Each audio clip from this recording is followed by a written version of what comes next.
கதைகளும் நாவல்களும் கற்பனையாக எழுதப்படுறது தான். ஆனால் அதுக்கான கரு அப்படின்றது உண்மை சம்பவங்கள்லேருந்து மேக்சிமம் எடுத்திருப்பாங்க. நிறைய கதைகளில் கற்பனையையும் உண்மை சம்பவத்தையும் கலந்து மக்களுக்கு ரொம்ப நெருக்கமான நிறைய படைப்புகள் எழுதப்பட்டிருக்கு. அந்த மாதிரியான ஒரு படைப்பு தான் பொன்னியிலன் அவர்கள் எழுதியிருக்கிற பிச்சிப்பூ.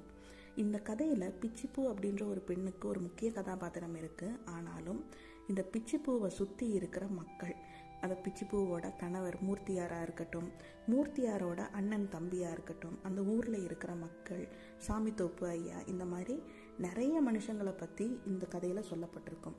ரொம்ப முக்கியமாக ஒரு சாதி அமைப்பு இந்த சமூகத்தில் எப்படி இருந்தது அப்படின்றத ரொம்ப தீர்க்கமாக இந்த நாவல் பதிவு பண்ணியிருக்கும். நிறைய இடங்களில் இந்த சாதிய அமைப்பை எதிர்த்து எப்படியெல்லாம் மக்கள் கிளர்ந்து எழுந்தாங்க அப்படின்றதையும் சொல்லியிருப்பாங்க. எல்லாருமே கண்டிப்பாக படித்து பார்க்க வேண்டிய ஒரு உயிரோட்டம் உள்ள நாவல் தான்